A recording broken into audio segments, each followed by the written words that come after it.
हरे कृष्णा, राधे राधे। श्री बांके बिहारी जी के चमत्कार। प्रसंग परिक्रमा की बात। आज श्रृंखला 12वीं है। श्री बिहारी जी की कृपया साधन साध्य नहीं है, कृपया साध्य है। साधन जो भी साधक कर रहे हैं वो केवल इसलिए कैसे भी मन श्री बिहारी जी के अधीन हो जाए। उठते बैठते, जागते सोते, खाते पीते केवल और केवल ठाकुर जी का नाम स्मरण रहे। बस वो ही हमारे हैं और कोई भी हमारा नहीं है। जन्म से पहले भी वो ही थे, बीच में भी वो ही हैं और बाद में भी एक वो ही हैं जो जीव के साथ रहते हैं। आज जो हम सब साधक कथा श्रवण करेंगे वो केवल और केवल कृपया है श्री बिहारी जी की। श्री बांके बिहारी जी महाराज के दर्शनों के लिए वृंदावन में विश्व के कोने कोने से कोटि कोटि भक्त नित्य आते हैं, किंतु उनमें से कुछ भक्त ही ऐसे होते हैं जो अपने प्राण आधार प्रभु की कृपा का अनुभव कर पाते हैं। नानक चंद्र जी भी एक ऐसे भक्त हैं जो बिहारी जी की कृपा के अधिकारी हो अपने और अपने संपर्की जनों के जीवन को धन्य कर रहे हैं। उनका वृंदावन से सन 1980 से संबंध जुड़ा, किंतु मेरी जानकारी उनसे सन 1983 में दिल्ली से वृंदावन आते समय हुई थी। बीच में हम आपस में काफ़ी समय तक नहीं मिल सके। 31 अक्टूबर सन 1989 को मैं श्री बिहारी जी के श्रृंगार आरती करके रसो उपासना भवन के बाहर खड़ा श्री के.एल. भागड़ा संपादक ईश्वर प्राप्ति मासिक पत्रिका से वृंदावन उपासना के विषय में उनसे चर्चा कर रहा था। तभी नानक चंद जी मेरे पास आकर बोले, जय श्री बिहारी जी की। श्री बिहारी जी की जय सुनकर मेरा ध्यान उनकी तरफ गया, परंतु तुरंत सन 1983 की मुलाकात स्मरण हो गई। मैं बोला, क्या बात है नानक जी, आप तो उस मुलाकात के बाद हमें मिले ही नहीं। उत्तर देते हुए बोले, स्वामी जी ऐसी बात नहीं है। मैं जब जब वृंदावन आया हूँ तब तक आपको ढूंढा है, लेकिन आपके दर्शन नहीं हुए। अच्छा ये बताओ आप कहाँ रुके हो? मैंने पूछा। वे बोले, मैं झबरावली बाली धर्मशाला में रुका हूँ। आप चलिए वहाँ बैठकर कुछ सत्संग लाभ हमें दीजिए। मैं उनके स्नेहिल आग्रह को नकार न पाया। श्री भागड़ा जी को विदा कर मैं उनके साथ उनके आवास पर जा पहुँचा। अपनी बात आगे बढ़ाते हुए मैं नानक चंद जी से बोला, देखिए बिहारी जी की कृपा को कोई समझ नहीं सकता है। वह कब, कहाँ और किस रूप में कृपा कर दें, इसका निर्धारण करना किसी के बूते की बात नहीं है। इसी बीच मैंने देखा कि श्री नानक चंद जी की आँखों से प्रेम अश्रु की बूंदें टपक रही हैं। उनकी स्थिति को देख मैंने इन प्रेम अश्रुओं के पीछे छिपी भावना को समझने के लिए पूछा, क्यों नानक जी, क्या आपको भी श्री बिहारी जी ने अपनी कृपा का अधिकारी बना लिया है? मेरा कहने का अर्थ यह है कि क्या श्री बिहारी जी से संबंधित कोई घटना आपके जीवन में घटी है जो इन प्रेम अश्रुओं के रूप में अचानक प्रकट हो गई है? नानक चंद्र जी आंसुओं को पोंछते हुए बोले, स्वामी जी कुछ ऐसा ही है। आपकी बिहारी जी से संबंधित इस चर्चा को सुनकर मुझे भी अपनी एक घटना का स्मरण हो आया था। मैं उसी में खो गया था। मैंने कहा, अच्छा है, आपको भी हमारी बातों के साथ अपनी बात याद हो गई। देखिए सत्संग का यही महत्व है। सत्संग ही ऐसी चीज है जो व्यक्ति को उसके लक्ष्य तक पहुंचाने में सहयोगी होता है। जो व्यक्ति सांसारिक वस्तुओं को प्राप्त करना चाहते हैं उन्हें तभी वह वस्तु उपलब्ध हो पाती हैं जबकि वह सांसारिक सत्संग को अपना आधार मान उसके अनुसार स्वयं को चलाते हैं। यही बात श्री हरि के प्रेमियों के साथ है। यदि वे श्री हरि को प्राप्त करना चाहते हैं तो उन्हें श्री हरि से जुड़ी हर चीज़ का सत्संग लेना होता है, तभी श्री हरि की प्राप्ति हो सकती है।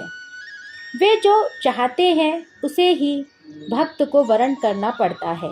खैर, आप कुछ कह रहे थे, उसे कहिए। नानक चंद भावावेश में कहने लगे, स्वामी जी, सन 1984 की बात है। हम गोपाष्टमी के अवसर पर वृंदावन में ही थे। इस दिन मैं और मेरी पत्नी दोनों वृंदावन परिक्रमा करने के लिए प्रातःकाल गए। रास्ते में अनेक स्थानों पर ब्रजवासियों को गौ पूजन करते देखा। उन ब्रजवासियों के साथ उनके छोटे छोटे बालक भी चल रहे थे। उनके माथे पर चंदन की खौर शोभायान हो रही थी। हाथ में छोटे छोटे डंडे भी थे जिनसे वे गायों को नियंत्रित कर रहे थे। उन्हीं में से एक बालक हमारे साथ परिक्रमा करने के लिए संग हो लिया। हम रास्ते भर अनेक स्थानों पर विश्राम करते करते जब रमण रेती पहुँचे तो वहाँ हम दोनों ने एक वृक्ष के नीचे शरण ली। कुछ देर बाद हमने भोजन किया। भोजन करते समय वह बालक भी हमसे दूर बैठा हुआ हमें ही देख रहा था। हमने उसे देखकर भी अनदेखा कर दिया। कुछ देर बाद काली देर होते हुए हम अपने निवास पर आ गए। दोपहर को मैं और मेरी पत्नी विश्राम कर रहे थे। वह बालक इस समय मेरी निंद्रा अवस्था में आकर कहने लगा, तू मोए जाने का? मैं बोला, क्यों नहीं, तुम वही बालक तो हो, परिक्रमा में कभी आगे और कभी पीछे और कभी हमारे साथ साथ चल रहे थे। मुझे मालूम है तुम उस समय भी अपने मस्तक पर चंदन की खौर और हाथ में छोटा सा डंडा लिए हुए थे। वह बीच में ही बोलने लगा, अरे वास्तव में तू बहुत सीधो है। देख, मैं बिहारी जी हूँ। बिहारी जी? सारे आज तो तेने मोए भूखो मार दियो। तेने झूठे को भी एक बार मोते भोजन करवे की नाय पूछी। मैं सबरी परिक्रमा में तेरे संग संग रहो। जब तू रमण रेती में अपनी धर्म पत्नी के संग बैठो बैठो भोजन कर रहो तो तबहु मैं थोड़ी दूर पे श्याम तमाल के वृक्ष की छांव में बैठो भयो यह सोच रहे हो कि शायद मोतो भोजन की पूछ लेगो, पर तेने झूठे को भी नाय कही। वैसे तेरे मन में एक बार तो आई हती कि या बालक ते भोजन की पूछ लूं, लेकिन संकोच ने या भाव को ज्यों को त्यों दबा दियो। इतना सुनकर वे हड़बड़ाकर उठ पड़े। मेरी हड़बड़ाहट के स्वरों को सुनकर पास में सो रही मेरी धर्म पत्नी कैलासी जाग गई। वह बोली, क्या हुआ? क्या कोई सपन देख रहे थे? मैंने कहा, नहीं, सपन नहीं देख रहा था, बिहारी जी का दर्शन लाभ ले रहा था। श्री बिहारी जी कह रहे थे। पत्नी बोली, क्या कह रहे थे बिहारी जी? मैं कहने लगा, वह कह रहे थे, सारे आज तो तेने तो मोए भूखो मार दियो। देख, परिक्रमा में जो बालक हमारे साथ साथ चल रहा था वह कोई साधारण ब्रजवासी का बालक नहीं था, वह स्वयं बिहारी जी ही थे। हम कितने अभागे हैं कि उन्हें इतने समय तक संग संग रहने के बाद भी नहीं पहचान पाए। पहचानना तो बहुत बड़ी बात है, क्योंकि पहचान तो तभी होनी संभव है जबकि उनकी कृपा हो। पहचाने वाला और पहचान वाला ये दोनों अलग नहीं हैं। बिहारी जी ही अपनी इच्छा से ये भेद बनाए हुए हैं, अतः उनकी इच्छा के बिना पहचान का यह सिलसिला कोई अर्थ नहीं रखता। देखो, जैसे भी हमने मानवता के नाते उस बालक से कुछ खा पी लेने की बात कहना जरूरी नहीं समझा। मैं देख रहा था जब हम भोजन कर रहे थे तो वो बालक टकटकी लगाए हमारे निमंत्रण का इंतजार कर रहा था, लेकिन मेरा हृदय एक बार भी नहीं पिघला। पास बैठी कैलासी यह सब सुनकर अचंभित हो रही थी। उनकी आंखें प्रेम अश्रुओं से भर गईं। वह बोली, देखो, बिहारी जी हमारे साथ साथ रहे, फिर भी उन्होंने अपनी पहचान बताना उचित नहीं समझा। इसे भी उनकी कृपया समझनी चाहिए। इस सब के बीच शाम के 5 बज गए। मैं कैलाशी से बोला, सुनो, अब थोड़ा देर में बिहारी जी महाराज के दर्शन खुलने वाले हैं, तुम तैयार हो जाओ। मैं बाजार जाकर श्री बिहारी जी महाराज के भोग के लिए कुछ फल खरीद ले आता हूँ। कैलाशी बोली, फलों में कौन सा फल लाओगे? मैंने कहा, अरे फिर वही सिलेक्शन की बात। मैंने तुम्हें कितनी बार कहा है कि कुछ कार्य ऐसे होते हैं जहाँ सिलेक्शन हमारे ऊपर निर्भर नहीं होता।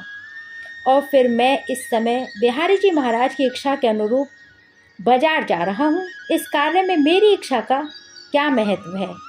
वह जैसी आज्ञा करी देंगे वही फल खरीद लाऊंगा। कैलाशी बात की गंभीरता को समझते हुए बोली, अच्छा, जो बिहारी जी की मर्जी। मैंने बाजार में 1 दर्जन केले लेकर कैलाशी के हाथों में थमाते हुए कहा, इनके छोटे छोटे पीस कर अमनिया तैयार कर लो। कैलाशी मैं अमनिया की थाली को लाल टूल के कपड़े से ढककर साथ में लेकर श्री बिहारी जी महाराज के मंदिर में जा पहुँचे। मंदिर में जैसे ही हम दोनों ने प्रवेश किया, तभी एक वृद्ध गोस्वामी महानुभाव हमारे पास आकर बोले, क्यों भैया, क्या आपको श्री बिहारी जी महाराज का भोग लगाना है? मैं बोला, महाराज आए तो हम इसलिए हैं, लेकिन यह अमनिया हम अंदर किसे दें, इस बार में हमें जानकारी नहीं है। गोस्वामी बोले, जब तुम्हें बिहारी जी ने यहाँ तक बुला लिया है तो वह आपकी सेवा को भी ले लेंगे। देखो, ऊपर वहाँ चले जाओ, भंडारी जी कटघरे के अंदर हैं, उन्हें दे दो, वह अमनिया अंदर पहुँचा देंगे। हम दोनों अमनिया लेकर जैसे ही कटघरे पर पहुँचे, तभी निज मंदिर से एक बालक निकल कर आया। उसने अमनिया हमारे हाथ से ले लिया और अंदर निज मंदिर में चला गया। यह सब कार्य इतनी ज़्यादा शीघ्रता से हुआ कि हम उस बालक की सूरत भी गौर से नहीं देख पाए। थोड़ी देर में वही बालक हमारे द्वारा दी गई फलों की थाली को हमें सौंपते हुए बोला, भैया ये लो अपनी थाली, मैंने भोग लगा लियो है। यह सब सुनते सुनते जैसे ही हमारी दृष्टि उस बालक के चेहरे की ओर गई तो हम अवाक रह गए। यह वही बालक था जो आज परिक्रमा में हमारे साथ चल रहा था। दोपहर को आराम करते समय हमसे स्वप्न में मिलने आया था। हम दोनों ने कौतूहल भरे स्वरों में कहा, तुम वही तो हो? वह बालक बोला, हाँ मैं वही हूँ, मेरा नाम बांके बिहारी है। इतना सुनते ही हम दोनों के हाथ उस बालक को स्पर्श करने के लिए गए, लेकिन फिर हम वहाँ कोई भी दिखाई नहीं दिया। वो बालक वहाँ से अदृश्य हो गया। अब तो हम दोनों पति पत्नी की उस बालक के अदृश्य हो जाने पर रो रो के बुरा हाल कि हम कितने अभागे हैं कि बिहारी जी को छू नहीं पाए। और उनका हृदय दोनों प्रेमियों का, दोनों भक्तों का बस यही गुनगुना रहा था, ओ कान्हा अब तो मुरली की मधुर सुना दो तान। ओ कान्हा अब तो मुरली की मधुर सुना दो तान। इस तरीके से उनके साथ बिहारी जी की कृपया उजागर हुई। आज की श्रृंखला यहीं विश्राम लेती है। अगली श्रृंखला में मैं आपके साथ होंगी, श्री बांके बिहारी जी के चमत्कार।